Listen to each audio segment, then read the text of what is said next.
ನಮಸ್ಕಾರ ವೀಕ್ಷಕರೇ, ಶ್ರೀಗರಿ ವಾರ್ತೆಗರಿಗೆ ಸ್ವಾಗತ. ನಾನು ನಿಮ್ಮ ಗ್ರಹೇಶ್ವರ ಗಾರ್ಡಿಗೇಂದ್ರ.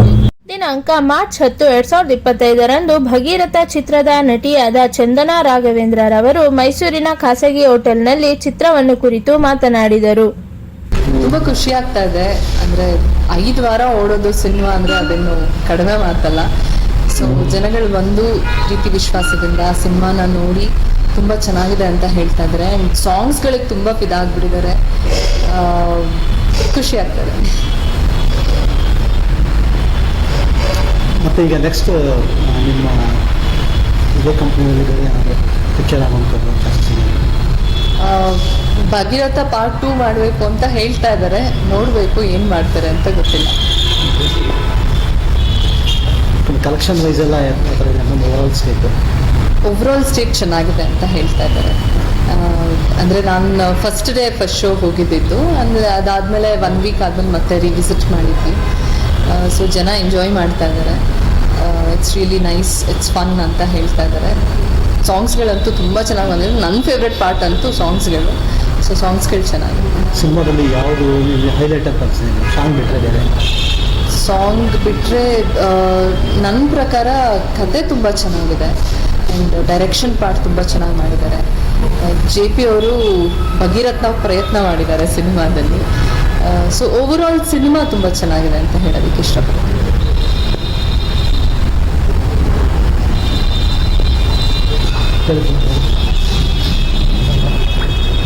ಬೇರೆ ಇನ್ನೇನು ಹೇಳೋಕ್ಕೆ ಇಷ್ಟಪಡ್ತೀನಿ ಸಿನಿಮಾ ಬಗ್ಗೆ? ಒಂದೊಳ್ಳೆ ಸಿನಿಮಾ ಅಂದರೆ ಒಂದೊಳ್ಳೆ ಸ್ಟೋರಿ ಲೈನ್ನ ಇಟ್ಕೊಂಡು ಒಂದೊಳ್ಳೆ ಸಂದೇಶನ ಇಟ್ಕೊಂಡು ಮಾಡಿರುವಂತಹ ಸಿನಿಮಾ ಭಗೀರಥ. ಕಾಮಿಡಿ ಇರ್ಬೋದು, ಆ್ಯಕ್ಷನ್, ರೊಮ್ಯಾಂಟಿಕ್ ವೈಸ್ ಇರ್ಬೋದು, ಅಥವಾ ಫ್ಯಾಮಿಲಿ ಸೆಂಟಿಮೆಂಟು, ಎಲ್ಲ ಥರದ ರಸಗಳನ್ನು ಒಗ್ಗೂಡಿಸಿ ಮಾಡಿರುವಂತಹ ಸಿನಿಮಾ ಭಗೀರಥ. ಸೊ ನಾನು ಪ್ರೇಕ್ಷಕರಲ್ಲಿ ಕೇಳ್ಕೊಳ್ಳೋದೇನೆಂದರೆ, ದಯವಿಟ್ಟು ಬನ್ನಿ, ಸಿನಿಮಾ ಇನ್ನೂ ಓಡ್ತಾ ಇದೆ, ಬಂದು ಸಿನಿಮಾ ನೋಡಿ ಇನ್ನೊಂದು 10 ಜನಕ್ಕೆ ಹೇಳಿ ಹೇಗಿದೆ ಸಿನಿಮಾ ಅಂತ ಅಂದ್ಬಿಟ್ಟು ಬೇರೆಯವರು ಬಂದು ಕನ್ನಡ ಸಿನಿಮಾ ನೋಡೋದಕ್ಕೆ ಅವಕಾಶ ಮಾಡಿಕೊಡಿ ಅಂತ ಕೇಳ್ಕೊಳ್ತೀವಿ. ಪಬ್ಲಿಕ್ ಜೊತೆ ತಾವೇನಾದರೂ ಸಿನಿಮಾ ಪಬ್ಲಿಕ್ ಜೊತೆ ಅಫ್ಕೋರ್ಸ್ ಪಬ್ಲಿಕ್ ಜೊತೆ ಕುತ್ಕೊಂಡು ನೋಡಿದ್ವಿ. ಫಸ್ಟ್ ಶೋ ಮತ್ತು 1 ವೀಕ್ ಆದಮೇಲೆ ಮತ್ತೆ ಹೋಗಿದ್ದೆ. ರೆಸ್ಪಾನ್ಸ್ ತುಂಬ ಚೆನ್ನಾಗಿ ಬಂದಿದೆ. ಅಂದರೆ ಸಮಾಜದಲ್ಲಿ ನಡೀತಾ ಇರುವಂತಹ ಏನೇನು ವಿಷಯಗಳಿದೆ ಅದನ್ನ ಇಟ್ಕೊಂಡೇ ಮಾಡಿರುವಂತಹ ಸಿನಿಮಾ ಆಗಿರೋದ್ರಿಂದ ಪ್ರತಿಯೊಬ್ಬರಿಗೂ ಒಂದಲ್ಲ ಒಂದು ರೀತಿಯಲ್ಲಿ ಕನೆಕ್ಟ್ ಆಗುತ್ತೆ. ಸೊ ಹಾಗಾಗಿ ಪಬ್ಲಿಕ್ಕಿಂದ ಒಂದು ಒಳ್ಳೆ ರಿವ್ಯೂ ಕೂಡ ಬಂತು. ಖುಷಿಯಾಗುತ್ತೆ. ಈ ಸಿನಿಮಾ ನಿಮ್ಮ ಫ್ಯೂಚರ್ಗೆ, ನಿಮ್ಮ ಕ್ಯಾರಿಯರ್ಗೆ ಯಾವ ಥರ ಸಪೋರ್ಟ್ ನೋಡಬೇಕು. ಈಗ ಸಿನಿಮಾ ರಿಲೀಸ್ ಆಗಿರೋದಲ್ಲ, ಸೊ ಇದಾದ್ಮೇಲೆ ನೋಡಬೇಕು ಹೇಗೆ ಈ ಸಿನಿಮಾಯಿಂದ ಇದು ನನ್ನ ಕೆರಿಯರಿಗೆ ಹೇಗೆ ಹೆಲ್ಪ್ ಆಗುತ್ತೆ ಅನ್ನೋದು ಇನ್ನು ಮುಂದೆ. ಆಲ್ರೆಡಿ 5th ವೀಕ್ ಆಗಿದೆ. ಬೇರೆ ತಮಗೆ ಕಾಲ್ಸ್ಗಳು, ಅಪಾಯಿಂಟ್ಮೆಂಟ್ಸ್ಗಳು ಅಥವಾ ಅದೇ ಇವಾಗ ನೀವು ಪ್ರೆಸ್ ಮೀಟ್ ಮಾಡ್ತಾ ಇದ್ದೀವಿ ಅಲ್ವಾ?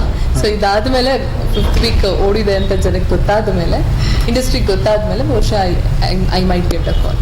ಭಗೀರಥ ಏನು ಮೆಸೇಜ್ ಕೊಡುವಂಥ? ಭಗೀರಥ ಹೆಸರು ಹೇಳ್ತಾ ಇರೋ ಹಾಗೆ ಭಗೀರಥ ಪ್ರಯತ್ನ. ಭಗೀರಥ ಪ್ರಯತ್ನ ಅನ್ನೋದು ಎಲ್ಲ ವಿಷಯದಲ್ಲೂ ಇರುತ್ತೆ. ಈಗ ಒಂದು ಓದೋದ್ರಲ್ಲಿರ್ಬೋದು, ಒಂದು ಕೆಲಸ ಮಾಡೋದ್ರಲ್ಲಿರ್ಬೋದು, ಏನೇ ವಿಷಯಗಳು ತೊಗೊಂಡ್ರು ಎಲ್ಲದರಲ್ಲೂ ಭಗೀರಥ ಪ್ರಯತ್ನ ಅನ್ನೋದಿರುತ್ತೆ. ಸೊ ಈ ಸಿನಿಮಾದಲ್ಲಿ ಹೀರೋ ತನ್ನ ಹುಡುಗಿನ ಕಾಪಾಡ್ಕೊಳ್ಳೋದಕ್ಕೆ ಯಾವ ರೀತಿ ಭಗೀರಥ ಪ್ರಯತ್ನ ಮಾಡ್ತಾನೆ, ಆ್ಯಂಡ್ ಸಮಾಜದಲ್ಲಿ ನಡೀತಾ ಇರುವಂತಹ ಈ ಅನ್ಯಾಯನ ಭಗೀರಥ ಪ್ರಯತ್ನ ಪಟ್ಟು ಯಾವ ರೀತಿ ಅದನ್ನು ಸರಿಪಡಿಸ್ತಾನೆ ಅನ್ನೋದು ಭಗೀರಥ ಸಿನಿಮಾ. ಎಷ್ಟು ದಿನ ಇದು ಶೂಟಿಂಗ್? ಕಂಪ್ಲೀಟ್ ಶೂಟಿಂಗ್ ಅಷ್ಟು ಐಡಿಯಾ ಇಲ್ಲ. ನಂದು ಹತ್ತಿರ ಒಂದು 20-22 ಡೇಸ್ ಶೂಟ್ ಮಾಡಿದ್ದೀನಿ. ನಿರಂತರವಾಗಿ ಆಯ್ತಾ? ಗ್ಯಾಪ್ ಇತ್ತು, ಮಧ್ಯದಲ್ಲಿ ಗ್ಯಾಪ್ ಇತ್ತು. ನಂದು ಬೇರೆ ಪ್ರಾಜೆಕ್ಟ್ಸ್ ನಡೀತಾ ಇತ್ತು. ಸೊ ಹಾಗಾಗಿ ಅದು ಇದು ಎರಡನ್ನೂ ಮ್ಯಾನೇಜ್ ಮಾಡಬೇಕಾಗಿತ್ತು. ಎಲ್ರದ್ದು ಡೇಟ್ಸ್ ಹೊಂದಿಸ್ಬೇಕಲ್ಲ. ಸಾಂಗ್ಸ್ 4-5 ಸಾಂಗ್ ಇದೆ. ಅದರಲ್ಲಿ ಒಂದು ಬಂದು ಅ ಬ್ಯೂಟಿಫುಲ್ ಮೆಲೋಡಿಯಸ್ ಸಾಂಗ್. ಇನ್ನೊಂದು ಆ್ಯಕ್ಚುಲಿ ಆ ಸಾಂಗ್ ರಿಲೀಸ್ ಆದರೆ ನನಗೆ ತುಂಬ ಖುಷಿ ಯೂಟ್ಯೂಬಲ್ಲಿ. ಬಟ್ ಆ ಸಾಂಗ್ ಪೂರ್ತಿ ಕತೆ ಹೇಳುತ್ತೆ ಅನ್ನೋದಕ್ಕೋಸ್ಕರ ಒಂದು ಪಾತೋ ಸಾಂಗ್ ಇದೆ. ಆ ಸಾಂಗ್ನ ಯೂಟ್ಯೂಬಲ್ಲಿ ಇನ್ನೂ ರಿಲೀಸ್ ಮಾಡಿಲ್ಲ. But that song is very beautiful. ತುಂಬ ಚೆನ್ನಾಗಿ ಮಾಡಿದ್ದಾರೆ. ಇನ್ನೊಂದು ಸಾಂಗ್ ಬಂದು ಐಟಮ್ ನಂಬರ್ 1 ಇದೆ. ಆ್ಯಂಡ್ ಅಲ್ಲಲ್ಲಿ ನನಗೆ ಗೊತ್ತಿಲ್ಲ ಎಷ್ಟು ಸಾಂಗ್ಸ್ ಇದೆ ಅಂತ ಅಂದ್ಬಿಟ್ಟು ಸಿನಿಮಾದಲ್ಲಿ 3 ಸಾಂಗ್ ಮೇಜರ್ಲಿ ಒಂದು ಸಾಂಗ್ ಚೆನ್ನಾಗಿದೆ, ಪಿಕ್ಚರ್ ಬಂದು 5 ವಾರ ಆಯಿತು, ಚೆನ್ನಾಗಿರೋ ಸಾಂಗ್ನ ಯಾಕೆ ಬಿಡಲಿಲ್ಲ ಅಂತ. ಅಲ್ಲ ಅಂದರೆ ಇಡೀ ಸಿನಿಮಾ ಕತೆ ಆ ಸಾಂಗಲ್ಲಿ ಗೊತ್ತಾಗ್ಬಿಡುತ್ತೆ ಅನ್ನೋದಕ್ಕೋಸ್ಕರ ಆ ಸಾಂಗ್ನ ರಿಲೀಸ್ ಮಾಡಿಲ್ಲ ಹೊರಗಡೆ. ಸಿನಿಮಾ ನೋಡಿದ್ರೆ ಮಾತ್ರ ಅದು ಹೌದು.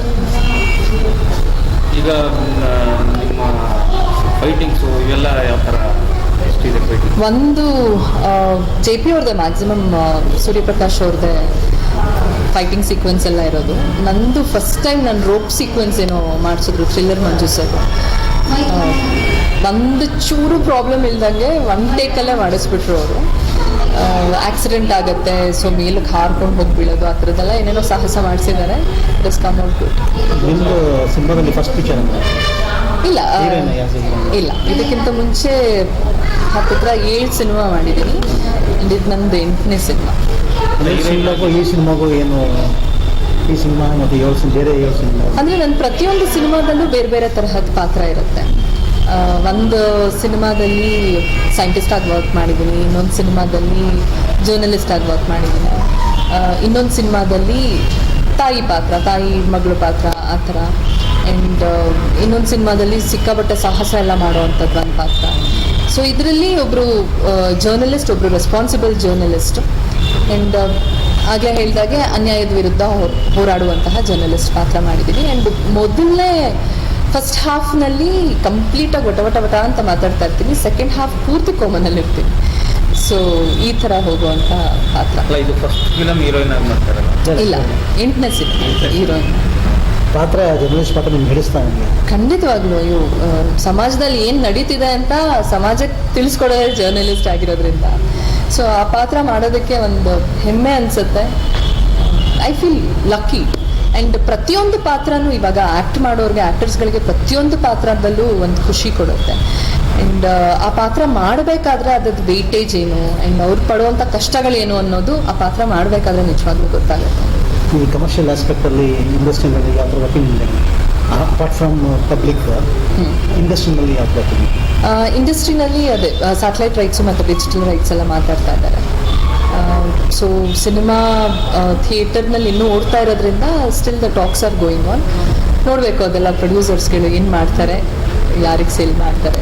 ಗುಡ್ ಒಪಿನಿಯನ್ ಬರುತ್ತೆ ಅಂತ ಖಂಡಿತವಾಗ್ಲೂ ಗುಡ್ ಒಪಿನಿಯನ್ ಬರುತ್ತೆ. ಯಾಕೆಂದರೆ ಒಂದೊಳ್ಳೆ ಪ್ರಯತ್ನ ಇದು. ಸಾಂಗ್ಸು, ಫೈಟ್ಸ್ ಆಗಿರ್ಬೋದು, ಆಗಲೇ ಹೇಳಿದಾಗೆ ನಮ್ಮ ಕಥೆನೂ ತುಂಬ ಚೆನ್ನಾಗಿದೆ. ನಮ್ಮ ಡೈರೆಕ್ಟರ್ ತುಂಬ ಒಳ್ಳೆ ಕೆಲಸ ಮಾಡಿದ್ದಾರೆ. ಆ ಸಿನಿಮಾ ನೋಡಿದ್ರೆ ನಮ್ಮ ಫೋಟೋಗ್ರಫಿ ತುಂಬ ಚೆನ್ನಾಗಿದೆ, ಸಿನಿಮಾಟೋಗ್ರಫಿ ಚೆನ್ನಾಗಿ ಮಾಡಿದ್ದಾರೆ. ಮೇಡಮ್, ಈಗ ಸಿನಿಮಾ ಅಂದಾಗ ಸಿನಿಮಾ ರಿಲೀಸ್ ಆಗೋಕ್ಕೂ ಮುಂಚೆ, ರಿಲೀಸ್ ಆದಮೇಲೆ ಅಂಥ ಒಂದು ಸಂದರ್ಭಗಳು ನಿಮಗೆ ಸಿನಿಮಾ ಫೀಲ್ಡಲ್ಲಿ ಇಷ್ಟಪಡ್ತಿರೋದು ಹೆಂಗೆ ಅಂತ?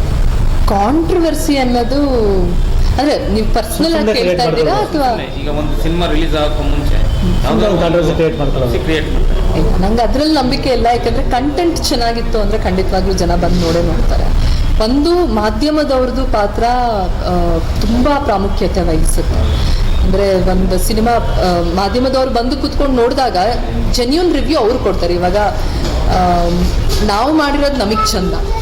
ಸೊ ಫಸ್ಟ್ ಆಡಿಯನ್ಸ್ ನಮಗೆ ಮಾಧ್ಯಮದವ್ರೇನೆ. ಸೊ ಅವ್ರು ನೋಡಿ ಫಸ್ಟ್ ರಿವ್ಯೂ ಅವ್ರು ಕೊಡ್ತಾರೆ. ಅದಾದಮೇಲೆ ಒಬ್ಬರು ಬಂದು ಸಿನಿಮಾ ನೋಡಿದಾಗ ವರ್ಡ್ ಆಫ್ ಮೌತ್ ಒಬ್ಬರಿಂದ ಒಬ್ರಿಗೆ ಹೋಗುತ್ತೆ, ಅದು ಸಿನಿಮಾ ಚೆನ್ನಾಗಿದೆ ಅಂತ ಹೋಗುತ್ತೆ. ಸೊ ಅದಕ್ಕೆ ಕಾಂಟ್ರವರ್ಸಿ ಮಾಡಿಕೊಂಡು ಸಿನಿಮಾಗೆ ಬರೋದಕ್ಕೆ ಹೇಳುವಂಥ ನೆಸೆಸಿಟಿ ಇಲ್ಲ ಅನ್ನೋದು ನನ್ನ ಅಭಿಪ್ರಾಯ.